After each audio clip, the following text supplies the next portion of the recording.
इतना समर्पित भाव से भी भक्ति करनी चाहिए। यदि स्थितम तम वेद मूलम, भगवान शिव माता पार्वती जी को कथा सुना रहे हैं। नारद जी कथा कहते कहते जंगल में चले गए और एक पेड़ के नीचे बैठकर कथा कहने लगे। कोई श्रोता नहीं था। जैसे ही नारद की वाणी कानों में पड़ी मैत्रेय ऋषि के, एक ही शब्द सुना और मैत्रेय ऋषि को वैराग्य हो गया। अपनी पत्नी गार्गी जी को लेकर के मैत्रेय ऋषि ने नारद जी को अपना गुरु बना लिया और पति पत्नी ने सारा धन माया राज्य पाठ छोड़ दिया।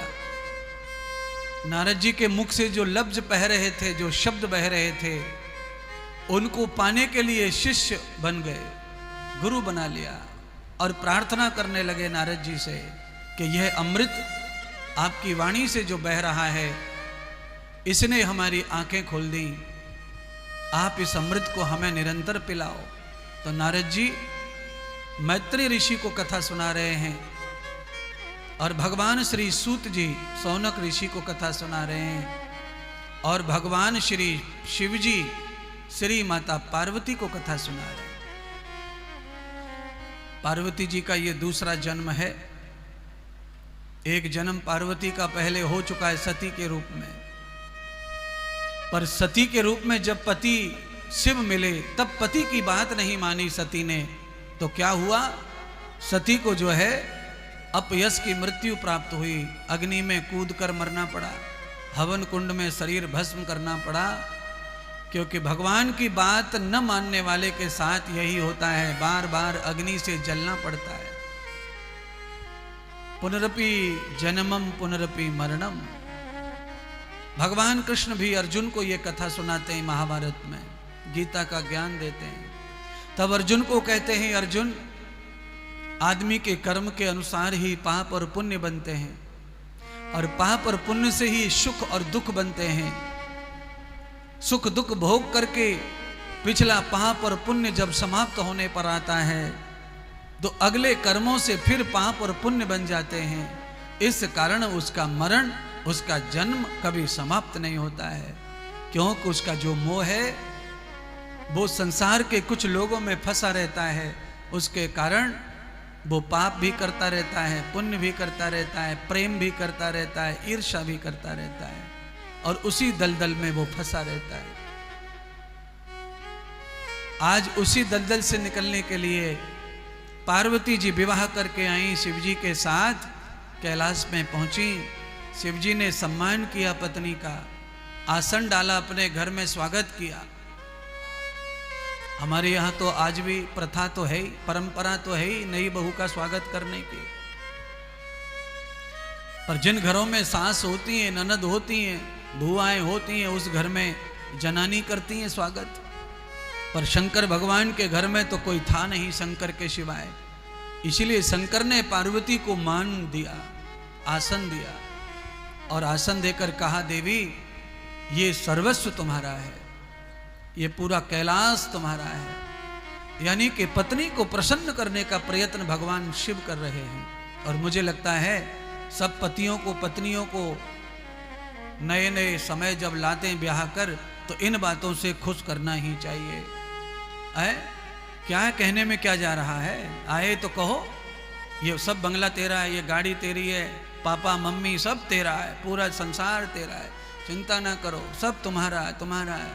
तो पत्नी मुझे लगता है रच पच के रहना शुरू कर सकती है, सास के साथ, देवर के साथ, ननद के साथ, सबके साथ में मन लगा सकती है, रुचि कर सकती है, दिल लगा सकती है, क्योंकि उसे पहले कह दिया जाए कि सब तेरा है, सब तेरा है, सब तेरा है। पर ये सब कहने वाले कुछ कम लोग होंगे, कम लोग। ज़्यादा लोग तो अलग हिसाब बताते हैं पत्नी को। हाँ, राम जी को ऐसा, सीता जी को ऐसा व्यवहार था। राम जी ने सीता जी को रथ में ये सब बातें बताई थी कि हमारा एक छत्र शासन है पूरी दुनिया पर, मेरे पिता चक्रवर्ती राजा हैं और तुम तो जानती नहीं होंगी तो जान लो, चक्रवर्ती राजा का जो ज्येष्ठ पुत्र होता है पिता के बाद वही राजा बनता है। तो तुम कौन हुई? पूरी दुनिया की अकेलौती महारानी तुम रहेंगी।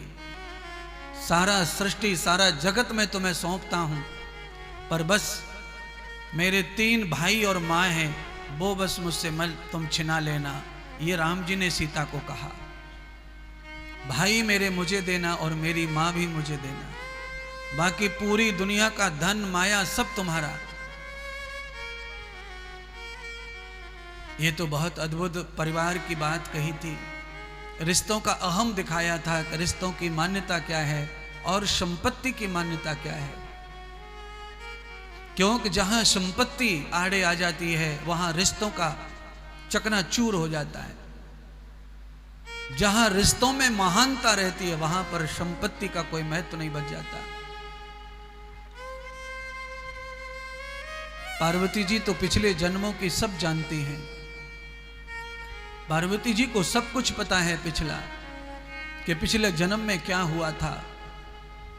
मैंने शिव की बात नहीं मानी थी, शिव जी के कहने से मैंने गुरु नहीं किया, राम जी को भगवान नहीं माना, उनके नाम का स्मरण नहीं किया।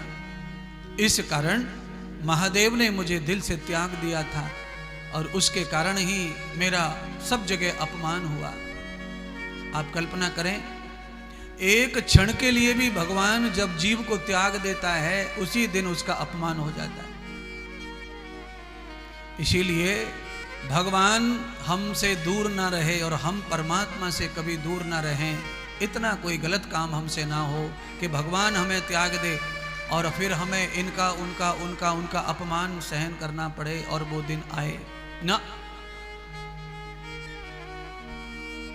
क्यों? अपमान का दिन ही तब आता है जब भगवान अपनी छाया से हमें दूर कर देते हैं। क्यों? ये सब भगवान के हाथ में, मान सम्मान हानि लाभ यश अपयश प्रभु हाथ, सब भगवान के हाथ में है। और भगवान ने हमें दूर किया तो हानि होगी, अपमान होगा, अपयश होगा। अगर हम भगवान के हाथ में हैं, हमारी उंगली, तो अपयश नहीं होगा, हानि नहीं होगी आपकी। चाहे जगत दुश्मन हो जाए आपका, सारा जगत, तो भी आपकी हानि नहीं होगी। केवल भगवान की परछाई नहीं हटनी चाहिए।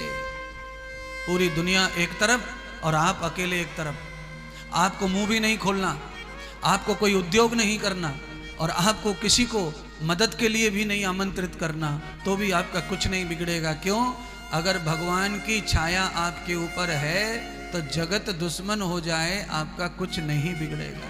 भगवान की छाया हटने पर आपका जगत साथी हो जाए, आपका कुछ बचने वाला भी नहीं है। बड़े बड़े योद्धा, बड़े बड़े वीर इस दुनिया में सेना के साथ समाप्त हो गए, लाखों की सेना उनके पास आए। इस चलो ज़्यादा मत बुद्धि लड़ाओ, ज़्यादा सोचो मत कि कौन चला गया, कौन सेनापति था। जो आपको जल्दी समझ में आ जाए उसका नाम है महाभारत। है? पांडवों के साथ सेना नहीं थी, पांडवों के साथ क्या था? भगवान। और कौरवों के साथ में क्या था? अस्त्र शस्त्र, सेना, नियोजन, नीति, सब कौरवों के साथ। सारे योद्धा, वीर, धनुर्धर सब कौरवों के साथ। कल्पना कर लो, 5 पांडव एक तरफ और 18 अक्षौणी सेना एक तरफ है। अक्षौणी माने लाखों लाखों सैनिक एक तरफ। ये तो भगवान श्री कृष्ण के ही थे इतने सैनिक। पितामह भीष्म 10,000 सेनापतियों को रोज मारते थे। एक सेनापति के नीचे कम से कम 200-500 सैनिक तो रहते ही होंगे। गिनती नहीं कर पाओगे कितनी सेना को मारता होगा भीष्म पितामह। इतने बड़े योद्धाओं के भी सब कुछ खत्म हो गया।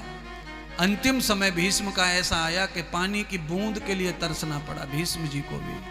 हे कृष्ण, हे कृष्ण, पानी पिलाओ पानी। तो वही भगवान की छाया पड़ी भीष्म के ऊपर, तब गंगा प्राप्त हुई। नहीं तो मरने के बाद भी गंगा मुंह में डलने के लिए भी भगवान चाहिए। अगर वो नहीं रहता तो मरने वाले को गंगा भी प्राप्त होती नहीं है महाराज।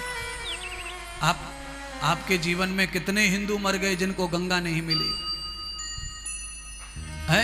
अच्छा बोलो, मुंह के ऊपर से टायर निकल जाए ट्रक का, चादरे में बांध करके लावे पुलिस वाला, उसको गंगा कहां से मिल जाएगी?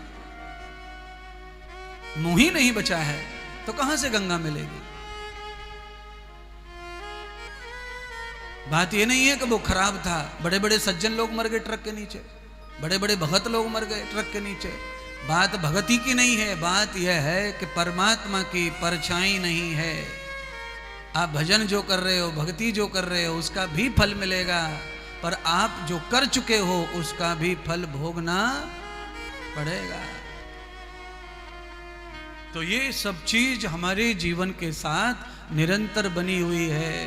कोई भी इस गुरूर में मत रहना कि मैं तो जवान हूं, मैं तो पहलवानी करता हूं, मैं तो 500 दंड मारता हूं, मैं तो 3 किलो दूध पचा जाता हूं, मैं तो 250 ग्राम बादाम पचा लेता हूं, और मेरा देखो शरीर लोहे जैसा हो गया है, मेरे शरीर में तो उंगली भी नहीं कोई डाल सकता, मैं तो पूरा आयरन मैन हूं। अरे तू आयरन मैन क्या, तू पहाड़ बन जा आयरन का, लोहे का। फिर भी मरण तो सबके लिए है। इच्छा मृत्यु भीष्म पितामह को थी, उनको भी मरना पड़ा। क्यों? इच्छा मृत्यु से कोई फर्क नहीं पड़ता। जब शरीर में कष्ट आता है तो आदमी को मृत्यु के अलावा शांति नहीं है कहीं। भीष्म के शरीर में क्या था? कष्ट। बाण समाये हुए थे चारों तरफ। एक कांटा लग जाए पैर में और टूट जाए वो कांटा, तो उसका अंदाजा सब लगाते रहना। कभी कांटा लगा हो, टूटा हो तो समझेगा। एक कांटा लग जाए और टूट जाए तो क्या गति होती है दिमाग की, कितनी पीड़ा बनी है, हाथ पैर टिकते नहीं। और असंख्य बाण लोहे के घुस गए हो किसी के शरीर में और वो आदमी जिंदा हो, बाणों की सैया पे लेटा हो, अरे राम राम राम राम, कष्ट का ठिकाना क्या है। पर भगवान की छाया नहीं पड़ी, भीष्म के प्राण नहीं निकले, अंत नहीं हुआ कष्टों का, गंगा प्राप्त नहीं हुई, श्री कृष्ण का दर्शन नहीं हुआ, तो प्राण नहीं। इच्छा मृत्यु होके भी भगवान की इच्छा से ही मृत्यु प्राप्त होती है महाराज। इच्छा वरदान के बाद भी परमात्मा की इच्छा से इच्छा प्रकट होती है। इसीलिए महापुरुष बता के गए हैं कि अगर खुश रहना है तो प्रभु की इच्छा में इच्छा रखो, अपनी इच्छा पैदा ही मत करो। अपनी इच्छा पैदा करने से ही संघर्ष, तकलीफ, चिंता, परेशानी ही पैदा होती है महाराज। आप इच्छा पिच्छा पैदा कर लो, इच्छाओं का अंत ही नहीं है ना। एक के बाद एक इच्छा पैदा करेंगे, एक के बाद एक इच्छा पैदा होगी। इसीलिए पार्वती जी की तरह पिछले को याद रखो, पिछले को याद रखो। पार्वती को पिछला जन्म याद आ गया। इस बार पति ने पर्चा लिया, पार्वती की परीक्षा ली, चेक करके देखो कहीं सती वाली बुद्धि तो नहीं है इसमें, है तो सती ही, दूसरा जन्म हो गया इसका।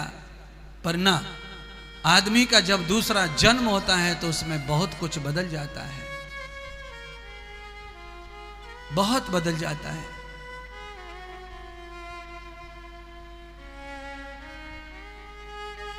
बहुत परिवर्तन आता है। दूसरा जन्म मरने के बाद भी होता है और बिना मरे भी दूसरा जन्म सुधरने से भी होता है। आदमी सुधर गया तो दूसरा जन्म हो गया। मरने के बाद तो होता ही है, पर जीवित भी जन्म हो सकता है।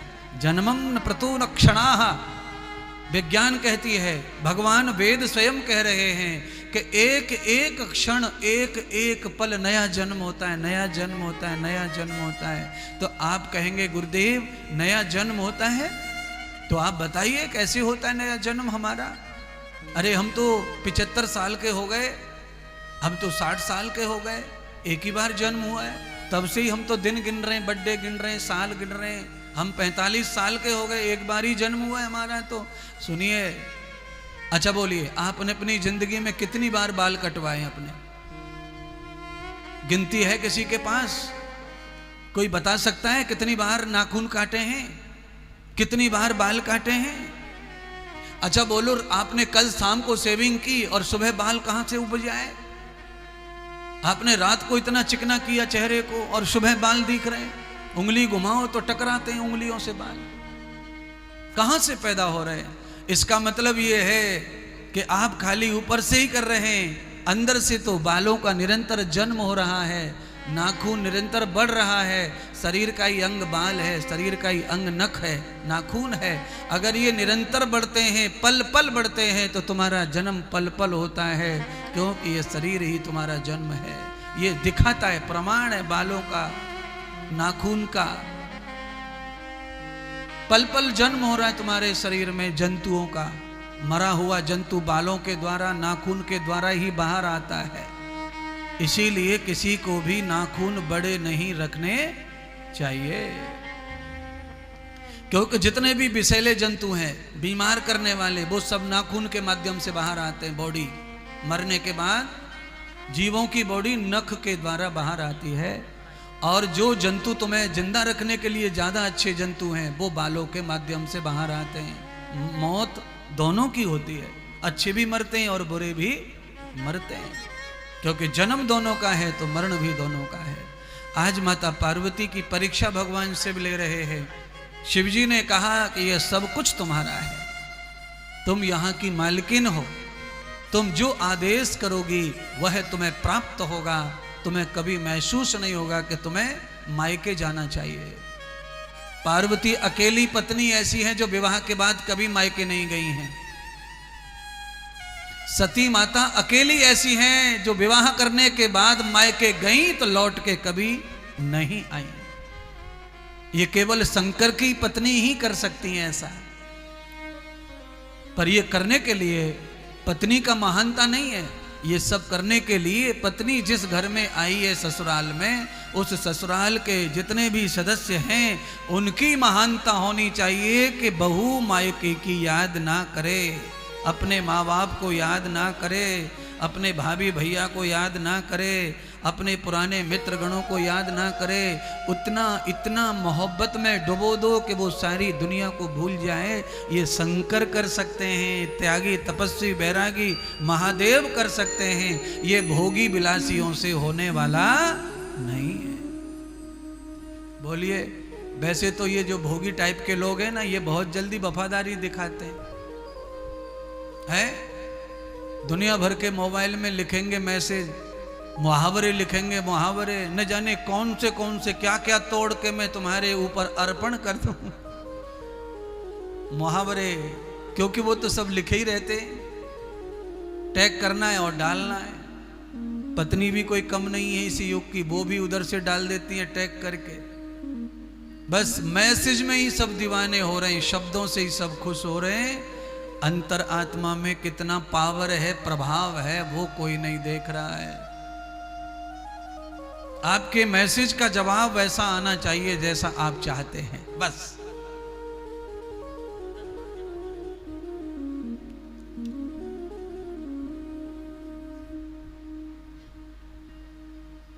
अपने अपने शौक हैं सबके, दिनचर्या है, अंदर ब्रेन में दिमाग में कुछ बिठा रखा है, वह पूरा करने के लिए आदमी एड़ी चोटी का जोर लगाता है। इस बार पार्वती भगवान शिव की बातों में नहीं आ रही, अंदर से पक्की होके आई हैं। क्यों होके आई हैं? क्योंकि सती का जब अवतार लिया दक्ष प्रजापति के घर में, तब अहंकार का अवतार था सती का। दक्ष प्रजापति भी किसी महात्मा साधु को नहीं मानते थे। अब जब माता पिता ही महात्मा साधु को नहीं मानेंगे तो बच्चे कैसे मानेंगे? समस्या हो गई, क्योंकि नारद जी ने सती के भ्राताओं को सबको साधु बना दिया था। इसीलिए सती नाराज थी और दक्ष प्रजापति नाराज थे नारद जी से।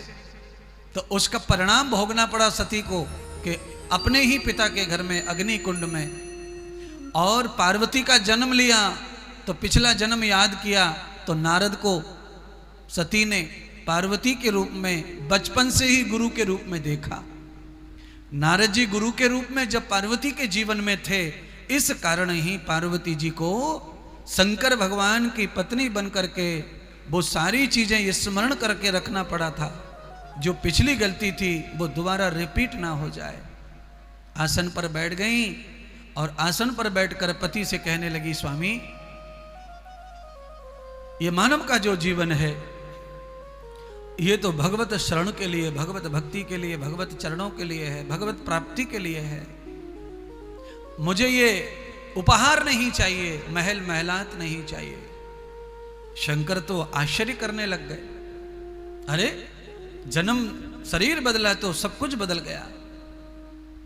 प्रतिष्ठितम तिष्ठोर गति आसते। पार्वती माता ने महादेव के लिए उच्च आसन डाल दिया। शंकर भगवान ने पहले आसन डाला धरती माता के ऊपर, पार्वती विराजमान हो गई।